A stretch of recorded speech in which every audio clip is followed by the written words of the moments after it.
They have declared open warfare on our streets. It's something we have never in the city of Vancouver ever had to deal with before. There were the Dosanjh brothers, Ron and Jim, who would later have a falling out with Bindy Johal.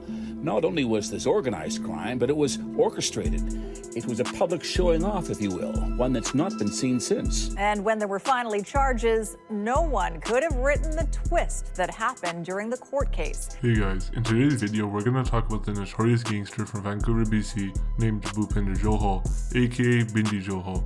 He's known by many to be the first celebrity gangster in the Metro Vancouver area. Ever since I made my video on Driftwood's ties with the Brothers Keepers gang based in Vancouver, BC, I've gotten many requests on doing more videos on places in BC, as well as specifically Bindy Johal.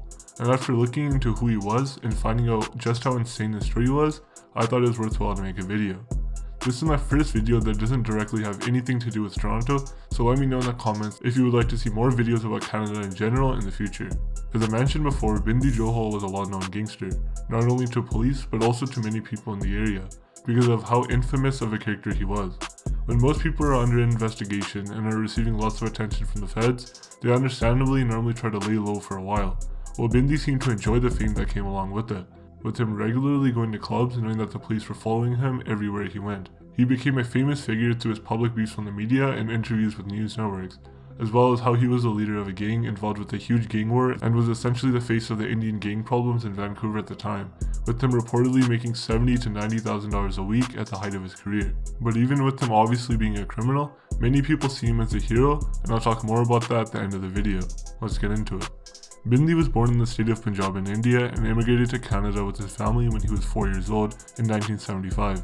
When he started secondary school in grade 8, he appeared not to have any problems, but as the years went by, he found himself earning a reputation for himself in the East Vancouver and in his school, Sir Charles Tupper Secondary School. This reputation was gained by his acts of violence and lack of respect for authority. In grade 12, he got expelled from his school for assaulting his vice principal, resulting in him being sentenced to 60 days in jail. Apparently, his vice principal was lecturing him about his attitude, which turned into him questioning Bindy about his alleged gang activity, to which Bindy responded with kicking him in the groin. The kick was actually so hard that his vice principal was rushed to the emergency room. His gang connection that his vice principal was referring to started with one of his first and most significant crime associates he met in that same school. His name was Faizuddin.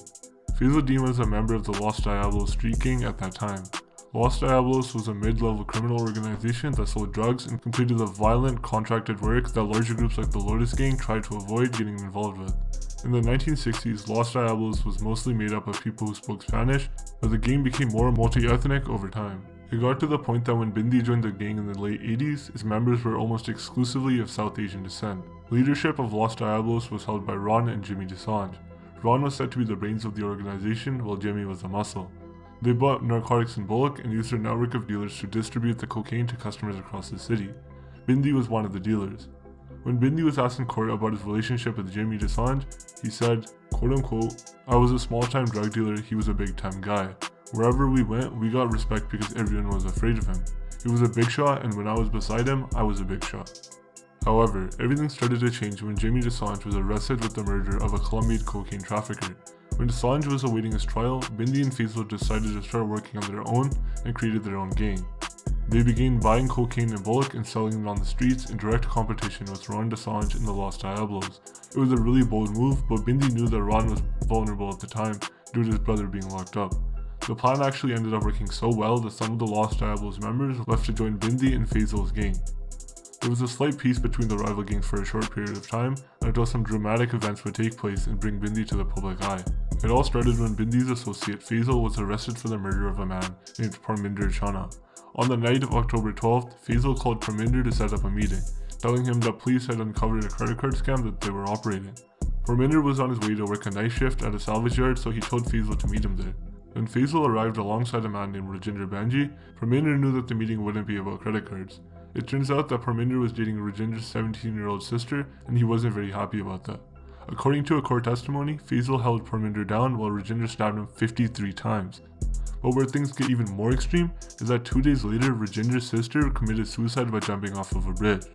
She left behind a note saying that, "When Bhupinder died, I died." And as you can imagine, this was heavily reported on by the local news, causing everyone in the community to become aware of it. Now where does Bindy come into this? Well, there was actually 3 witnesses to the murder. Obviously the 2 co-accused, Faisal and Rajinder, as well as another man named Sanjay Narain.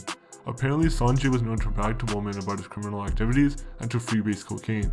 Due to this, Bindy decided to silence him. Police heard many variations of how it went down, but they all went down something like this. On a December night in 1991, 2 cars pulled up to a road leading to the top of Cleveland Dam in North Vancouver. Young men in their early 20s got out and walked along the top of the dam on the Capilano River. They were expecting a drug deal to go down, but in the distance a shadowy figure appeared. He wore a long trench coat. As he approached, he drew a gun, pointing it at the head of one man in the group. Although police have heard various versions of what happened that night, investigators believe the man in the trench coat was the notorious Vancouver gangster Bindy Johal. Sanjay's body was later found in a river under the dam he'd been thrown off of. Of course, Bindy was a prime suspect for this, and was obviously starting to get a lot of attention from the media and people in the community after they heard the tales of a local Romeo and Juliet type story, along with the story of a mysterious man in a trench coat who threw a body off of a dam 300 feet in the air into a river. At this point, Bindy was gaining fame in the area since he was a notorious gangster that was a regular at many nightclubs, even with police following him everywhere he went. But that was only the beginning of the story, because at around the same time, Jimmy Dosanjh was released from prison.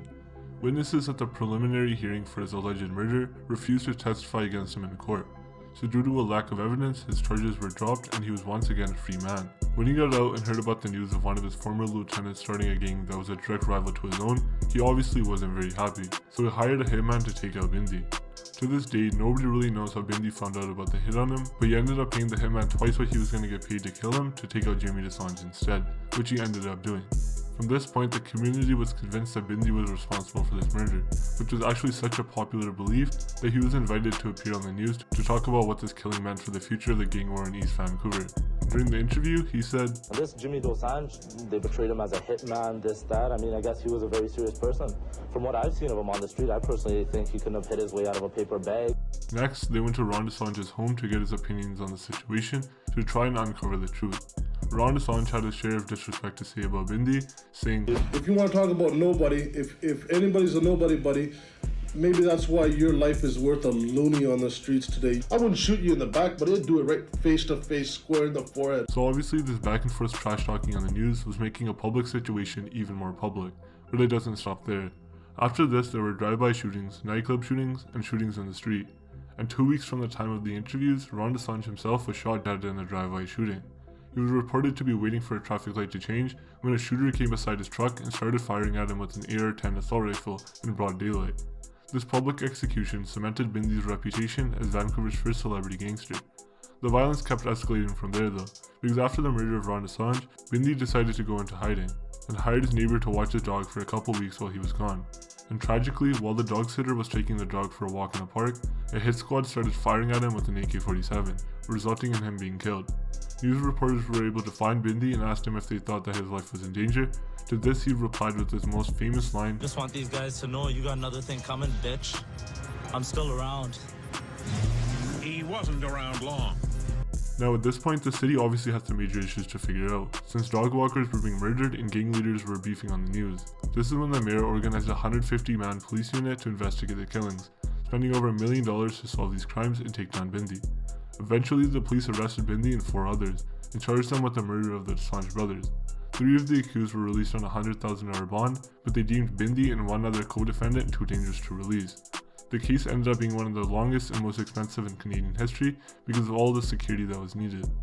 Crown prosecutors spent 5 months laying out their case, which included over 100 witnesses and mountains of wiretap evidence. However, even with all of this effort, the case would eventually be thrown out, likely for something completely unrelated to the case itself. One of Bindy's co-accused was a man named Peter Gill. Peter had excellent grooming and a fancy suit that resulted in him catching the attention of a woman named Jillian Guess in the jury box. Apparently she was attracted to him and wasn't trying to hide it either, with her always flipping her hair and looking over at him while smiling flirtatiously. As I said earlier, 3 of the accused were released on bail, and Peter was one of them. So 3 months into the trial, Jillian and Peter met outside of the courtroom. During their date together, Peter explained to her that he was a victim of racism and that he was completely innocent. She ended up believing him, and that resulted in them having sexual relations that night. That was the first time in Canadian history that a juror had a sexual relationship with an accused murderer while the trial was still in court. Jillian and her fellow jurors decided on a verdict on not guilty on both of the murders. However, less than a month later, Jillian and Peter were seen dancing together at a nightclub, so police started following them around, and not too long after, it became clear that they were dating. They were both arrested and charged with obstruction to justice, but luckily for Bindy, the court had no grounds to retry him for the murders, and he was a free man for the first time in 2 years. Only 3 months after his release, there was a stabbing at a strip club, 3 drive-by shootings, and 2 nightclub shootings that were all tied to him. There are even rumors mentioning that he would go to nightclubs and shoot his firearm at the ceiling, the only purpose being intimidation and sending a message to the rivals that the boss was back in charge. However, this was a public display of dominance that wouldn't last long, because things started going downhill for him after that. In early 1996, one of Bindy's associates spotted 2 kilograms of cocaine off of a teenager named Randy Chan. It turns out that the 2 kilograms were diluted and Bindy wasn't happy with this at all, so he stuffed Randy in his trunk and drove away. But this was very dangerous because Randy was the younger brother of a high-ranking member in the Lotus Gang. The next 56 hours were spent by Bindy negotiating the terms of Randy's release. Police learned about the kidnapping and sent 70 officers to look for the missing teenager. Eventually, Randy was released in exchange for 5 kilograms of cocaine. However, Bindy ended up getting arrested and charged for unlawful confinement. He told TV cameras, quote-unquote, "I'll beat this one for sure," as he was loading into a van for a court appearance. Get the cameras out of my face, or I might have to remove them. While Bindy was awaiting his trial, he was locked up in a cell with a man named Ball. Eventually, they became friends and started to trust each other. And this is when Bindy started recruiting him to become a member of his group named the Elites, who were basically a crew of people whose job was to assassinate Bindy's enemies. Eventually, Bindy was released on bail, and that's when the Elite got to work. Ball estimates that in the next few years, the Elite were responsible for roughly 25 to 30 murders. The murders began as strategic moves that helped the gang prosper, but eventually it got to the point where they were handling Bindy's personal beefs. And everything changed in the summer of 1998 when Ball and some associates were out at a nightclub. A young associate named Derek called Bindy and asked him to join them. Bindy said he was too tired and Derek replied by calling him a baby. At the end of the night, Ball and the rest of the guys at the nightclub got into a truck and drove home. When they got home, they saw Bindy waiting for them. After he saw Derek in the back seat, he got in and told Ball he wanted to go for a drive. Ball, Derek, and Bindy ended up going to a secluded area when Bindy told Ball to stop the car because he wanted to get out and take a piss. As he left the car, he dragged Derek out with him. He then shot and killed him and told Ball to help him dump him in the river. Ball never trusted Bindy again after that night because he figured that if Derek could get killed over an insult, then nobody was safe, including him. But things only keep on getting crazier. In early December, Ball's suspicions of Bindy became true. Ball and Bindy were driving to a nightclub when Bindy made an illegal turn and got pulled over by the police. And that's when Bindy pulled out a gun and told Ball to tell the police that it was his, resulting in him breaching probation and receiving 8 or 9 months in prison. But the unusual part about all of this was that Ball knew that Bindy was always careful with carrying a gun, and would only have one on him if he planned on using it. That's when you realize that Bindy might have planned on murdering him that night. Ball ended up pleading guilty and taking the time, not because he wanted to take the fall for Bindy, but because of the perfect alibi he would receive. Ball said, quote-unquote, "When Bindy was getting reckless, I took over the Elite. I told them to get him. I gave them $20,000 and they got Bindy in a nightclub." At 1:30 a.m. on December 20th, 1998, Bindy was shot in the back of the head at close range inside of a nightclub in downtown Vancouver. Over 300 witnesses were there when the murder happened, but nobody came forward to identify the shooter, and to this day, the shooter was never arrested. Bindy Johal clearly had a violent story and was involved in lots of criminal behavior, but at the beginning of the video, I mentioned that Bindy is seen as a hero to many people, and I'll talk about why now. Doing my research on Bindy, I saw a common trend from a large part of the community who knows about him. You see, back in the 80s, racism was a very major thing in Canada, so many people would essentially bully Indian people. Lots of Indians were immigrating to Canada at that time and would get insulted and assaulted for no reason. Much of the Indian community who was around and facing racism at that time agrees that Bindy is obviously no saint and was still a criminal and a drug dealer who caused lots of violence. But lots argued that when he became known in the city and the face of an Indian person was on the news terrorizing the city, things changed, and for racism towards Indian people's case, for the better. Since now brown people weren't just a defenseless target. Bindy showed that any race, including Indians, can be dangerous and that you can't do whatever you want to them. Apparently Bindy even dealt with people who were racist even if they were in his own ranks. But on the other end of the spectrum, there's lots of people who understandably only see him as a criminal. Let me know what you thought about this down in the comments. Also comment if you want to see more videos in other parts of Canada as well, or if I should just stick to the Toronto content. Please like and subscribe if you enjoyed the video and want to see more in the future. Thanks for watching and have a good one.